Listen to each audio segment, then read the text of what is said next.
آپ عرفے کے دن ابھی احرام میں ڈھلتے ڈھلتے شام ہو جائے گی، اگر آپ خیمے میں ہوں گے تو خیمے میں آپ کو اٹھانے کی بات ہوگی، آپ بہت جلد بازی نہ کریے گا، چونکہ مغرب کا وقت ہونے سے پہلے اگر آپ عرفے سے نکل گئے تو تب واجب ہوگا،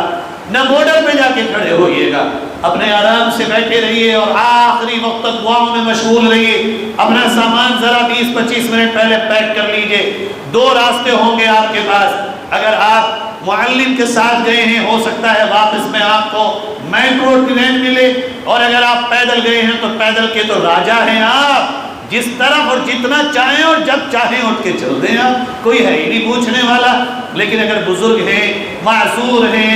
عمر دراز ہیں، بیمار ہیں، کمزور ہیں، انہیں میٹرو لینا چاہیے۔ میٹرو میں یاد رکھیے بھیڑ بہت ہوگی،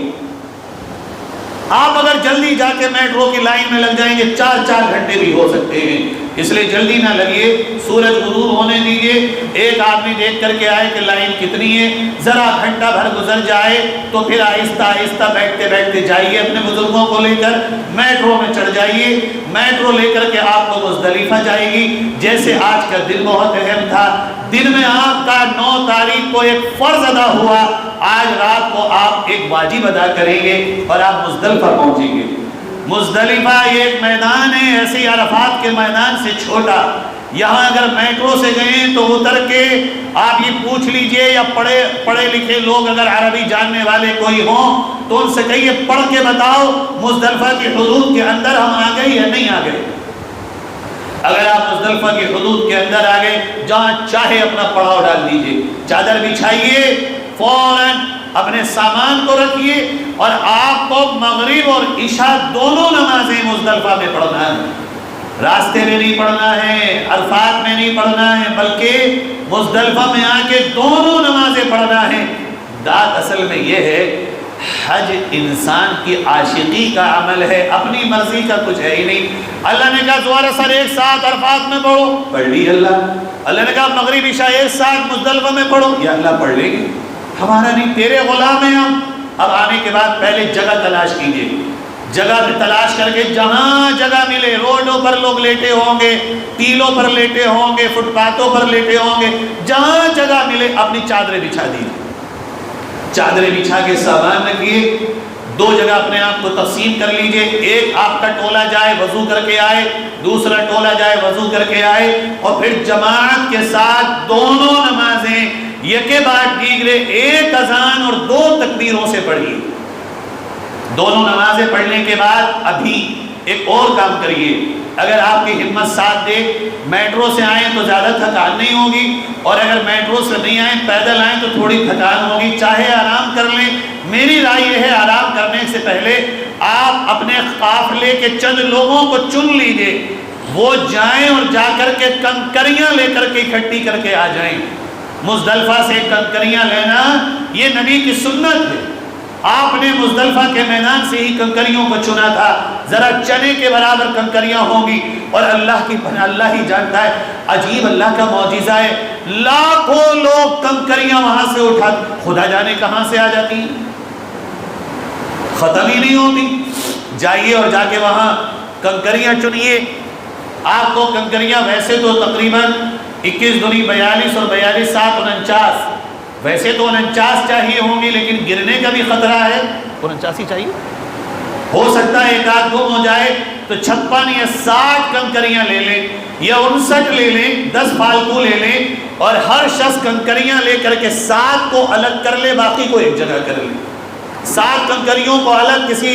پنڈی میں، لفافے میں یا پاکٹ میں کوئی ہو الگ ڈال لیں، باقی کنکریوں کو ایک ساتھ الگ رکھ لیں، اور پھر آ کر کے سو جائیں۔ کوئی عمل نہیں ہے، آرام کر لیں، بہترین نیند آتی ہے، ایسی نیند، اتنی میٹھی نیند کے لیٹنے کے بعد پتہ ہی نہیں چلتا۔ سو جائیے، اب تہجد کا وقت ہوگا، اٹھ جائیں گے آپ، تہجد کے وقت میں اٹھ کر کے ہو سکے تو تہجد کی نماز پڑھیے، بلکہ آپ اٹھیں گے نہیں، اٹھا دیے جائیں گے، 2 بجے کے بعد وہاں اٹھا دیے جائیں گے، رمی رمی رمی رمی، وہ موٹر سائیکلیں ہوں گی ان میں ہارن لگا ہوگا، وہ شور کریں گے، چلو چلو چلو، وہ کرتے رہیں، آپ لیتے رہیے گا۔ اگر آپ